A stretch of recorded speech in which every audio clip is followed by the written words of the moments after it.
Здравствуйте, это Кинокафе, с вами по-прежнему Давид Саралидзе и Игорь Маликов. Сегодня мы бы хотели поговорить о такой проблеме, как съемки картин по недавним горячим событиям. В связи с недавней годовщиной мы бы хотели поговорить о таком фильме, как «Олимпус Инферно». У девчонки реальные съемки начала операции. Если русские это покажут, не отмоется никто. Чаще в народе название фильма встречается такое, как 080808. Это по дате, когда произошел конфликт между Грузией и Осетией, ну и Россией, соответственно. Эти ленты преследуют, в общем-то, несколько целей, да? Основная цель заключается, во-первых, в том, чтобы показать художественным средством некую современную проблему. Это война, тема, которая всем очень важна и которая у всех на слуху, естественно, по этому поводу снимается игровое кино с претензией на документальность. Почему с претензией? Потому что, с одной стороны, вроде как понятно, что это, по сути, картина снята на основе событий. Но она глубоко субъективная. И создается эффект доверия картине, что то, что там говорится, такая абсолютная объективность. С другой стороны, понятно, что это некая игровая приукрашенность, и видны все, скажем, неточности и даже откровенные такие, видны все неточности, некие ошибки, скажем так, в сценарии, потому что главные герои, спасаясь от, соответственно, грузинских войск, почему-то хотят передать, прежде всего, на американский канал эту запись, хотя понимаю, что это очень довольно бессмысленное занятие. Это очень странно, да. Это очень странно. И, в общем-то, эти картины создаются, плюс вторая задача, такое поднятие патриотического, скажем, настроя у граждан, которые уже успели или подзабыть, или еще помнить, для того, чтобы, в общем... Но это разве что только российский патриотический настрой можно поднять. Я думаю, не только, потому что, скажем, в странах Европы, как мы помним, была совсем другая новостная информация, о чем мы тоже будем говорить, о пиар-войнах и о том, как эта картина, в общем-то, может быть, не ориентирована на Запад, но, тем не менее, если на Западе ее будут смотреть, то она будет, скажем... Так, если она попадет на Запад и будет показываться по европейским каналам, будет представлять, соответственно, нашу точку зрения. Мне всегда казалось, что картина «Олимпус Инферно» — это результат полного политического фиаско, то есть информационного фиаско русских служб СМИ. И это, можно сказать, такой последний рывок, какое-то такое предсмертное блеяние. Может быть, да. И тут вообще дело с медиа, потому что когда мы выходим на сферу таких фильмов, околодокументальных, полудокументальных, мы, собственно, не столько находимся в сфере кинематографа, сколько в общей медийной новостной сфере. Это как, собственно, сам фильм и телевидение, потому что он не показывался в кинотеатрах, он изначально был рассчитан для показа массовой аудитории именно по телевидению, соответственно, это уже идет обсуждение и в блогах, это идет обсуждение в новостях, это идут какие-то видеозаставки, и в связи с этим очень много картин, которые рассматривают эту проблему, но серьезно, правда, уровень.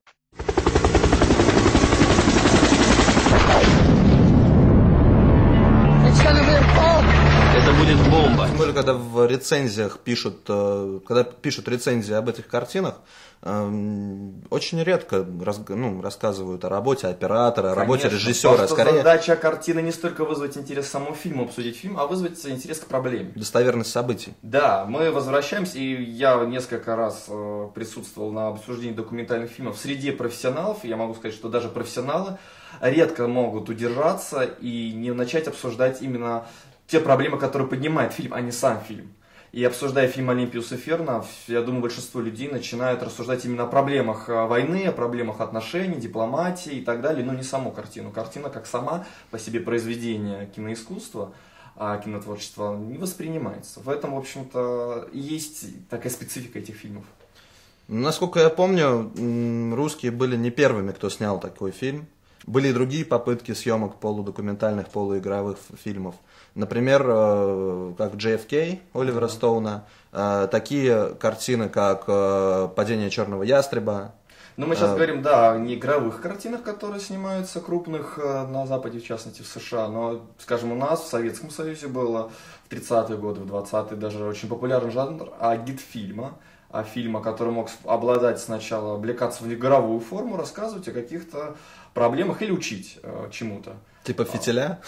Да, это могло быть, ну, скажем, были картины, которые рассказывали там о каких-то болезнях, о венерических заболеваниях. Соответственно, сначала шла как будто игровая драма, потом, соответственно, шла статистика, как нужно вести себя людям, чтобы не заразиться или вылечиться, и как определить симптомы болезни. То есть это как вот, допустим, в тех же самых американских фильмах, когда американские учебные фильмы, которые заставляют смотреть подростков. Смотрите, да, это Бобби. Бобби сегодня идет в школу. Да, это вот из учебного, такого кино, что надо сделать, вот, и потом, в общем-то, этот жанр достаточно развивается. В военное время снимали, соответственно, фильмы, которые должны были поднимать патриотизм, давайте сейчас придет враг, но мы его быстро уделаем и так далее. То есть это были, хотя были среди них, конечно, картины, обладающие высокими художественными достоинствами, но, как правило, задача все-таки не в том, чтобы создать какое-то произведение уникальное, а именно создать дух, подъем, настроение и, соответственно, обучить или убедить. А в игровом кино происходит осмысление самих общих процессов. Есть триллеры, политические фильмы, американские, европейские, которые поднимают именно проблему власти, отношения прессы, где мы можем, скажем, выделить два направления. Первое направление, когда герой имеет некую информацию, скажем, как в фильме «Враг государства», триллере известно. Который хочет донести ее до... Да. Все контролируется, никто не знает.